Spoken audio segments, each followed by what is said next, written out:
So hello hi to everyone. मेरा नाम है कांसा सिंह और मैं भी आप लोगों की तरह ही एग्ज़ाम्स की तैयारी कर रही हूँ। और जैसा कि कल से केवीएस का एग्ज़ाम शुरू है, कल पीआरटी का एग्ज़ाम है और परसों मतलब संडे के दिन हम टीजीटी और पीजीटी का एग्ज़ाम है। लोग ऐसे हैं जो ये पूछ रहे हैं कि लैंग्वेज क्वालिफाइंग है क्या, कि हिंदी इंग्लिश हमको करनी ज़रूरी है। तो भाई मेरे, कल तुम्हारा एग्ज़ाम है या परसों तुम्हारा एग्ज़ाम है, कोई इसमें लैंग्वेज क्वालिफाइंग नहीं है। ईएमआरएस का एग्ज़ाम नहीं है कि अगर आपको हिंदी आती है तो हिंदी करिए, इंग्लिश आती है तो इंग्लिश करिए, दोनों आती है तो दोनों करिए।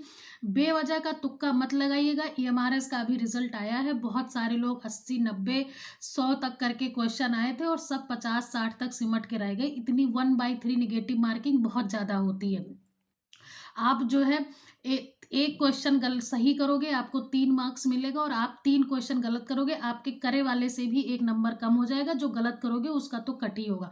1/3 की निगेटिव मार्किंग है तो कोई मतलब नहीं। मतलब 1/3 की निगेटिव मार्किंग क्या है कि आपका 1 मार्क्स तुरंत डिडक्ट हो जाएगा आपके करे वाले में से। गलत तो होगा ही। तो बिना वजह का तुक्का लगाना जरूरी नहीं है। तुक्का अगर आपको 90% 10% में डाउट है कि लग तो रहा है यही है, यही मैंने पढ़ा था, शायद यही है, 50-50 में लग रहा है, तो आप लगाओ। अदरवाइज तुक्का लगा के अपने मार्क्स गिराने की आपको कोई ज़रूरत नहीं है। फिर वही होगा जैसा ईएमआरएस में हमारा भी हुआ है, बहुत सारे लोगों का हुआ है कि मैं 70 75 80 बन रहे थे और जब आंसर की आई है तो सीधे मार्क्स सबके डाउन हो गए। तो तुक्का लगाने की कोई ज़रूरत नहीं है। कोई हमारी इसमें निगेटिव मार्किंग, कोई लैंग्वेज क्वालिफाइंग जैसी कोई चीज़ नहीं है। आपको जो पोर्शन आता है, जितना आता है उतना ही करना ही इसमें सफिशिएंट। और मोर 100 क्वेश्चन है, 2 घंटे का टाइम है, सफिशिएंट टाइम है आपके पास। और जो आपका पोर्शन बहुत अच्छा है आप सबसे पहले वही उसी को करिएगा। मेरा जो सीक्वेंस होता है, मैं हिंदी इंग्लिश जितना मुझे आता है मैं उसको कर लेती हूँ, कंप्यूटर कर लेती हूँ, ठीक है। उसके बाद मैं मैथ, फिर मैं रीजनिंग भी कर लेती हूँ, सबसे लास्ट में मैथ करती हूँ। अगर मान लीजिए टाइम टेक मुझे किसी क्वेश्चन में टाइम लग भी ज़्यादा रहा है तो कम से कम मुझे ये चिंता नहीं है कि अभी मेरे बहुत सारे पोर्शन बचे हुए हैं।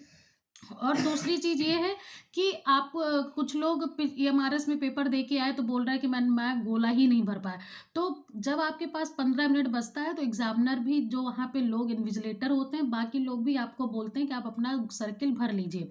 तो आप अपनी ब्लैक ब्लू कोई भी पेन लेके जाइए, और जब आपके पास 15 मिनट बचते हैं तो आप पहले जितना आपने कर रखा है वो भर लीजिए। क्योंकि जल्दबाजी में आप भरेंगे, प्रेशर में भरेंगे, तो अगर आप पूरा भर भी लेंगे तब भी 1 2 क्वेश्चन आप उल्टा सीधा ही भर देंगे, ठीक है।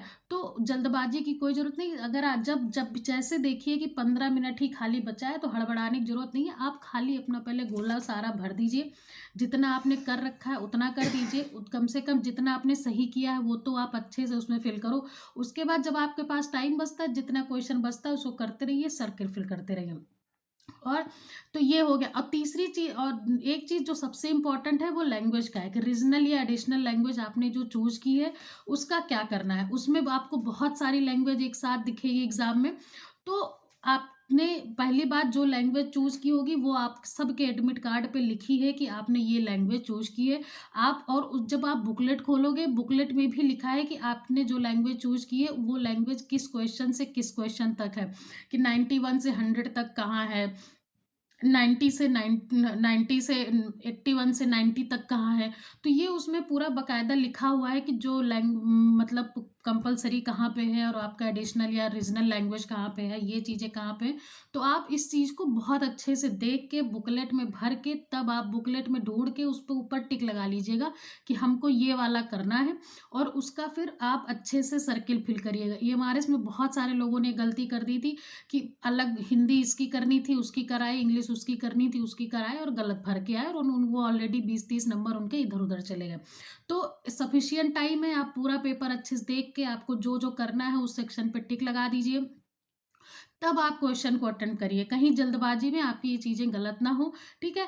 अब लास्ट में एग्ज़ाम में ले क्या जाना है, एग्ज़ाम में आपको एक अपना एडमिट कार्ड ले जाना है, और उसके साथ में एक आपको ओरिजिनल आईडी कार्ड ले जानी है, फ़ोटो कॉपी नहीं चलेगी। आधार कार्ड ले जाइए, पैन कार्ड ले जाइए, और उसके साथ में एक जो है आप 2 ब्लैक बॉल पेन या ब्लू बॉल पेन, जो भी आपको सही पड़े आप ले जाइए। प्रेफर करिए ब्लैक ले जाइए, ज़्यादा बेटर होती है, सर्किल भी ईजिली बन जाता है उससे, ठीक है। पानी की बॉटल ले जा सकते, ना कोई फ़ोटो ले जानी है, ना कोई फ़ोटोकॉपी ले जानी है, बस इतनी ही चीज़ें आपको उसमें साथ ले जानी है। तो अच्छे से दीजिएगा पेपर। मेरा भी परसों है, कल जिनका पेपर हो जाएगा पीआरटी का, वो प्लीज़ आके कमेंट में आप सेक्शन में बताइएगा कि आपका कैसा गया या आपने कितने अटेम्प्ट किए, जीके जीएस कैसी आई, क्वांट कैसी आई, क्योंकि हमारा परसों है तो कुछ तो आइडिया इससे लग ही जाएगा। और पॉसिबल होगा तो आप टेलीग्राम ग्रुप पे फोटोज़ भी भेज दीजिएगा पेपर की, कि जिससे आगे वाले लोगों को कुछ उसका आइडिया मिल जाए। बाकी thank you, all the best, मिलते हैं एग्ज़ाम बाद। बाय दोस्तों।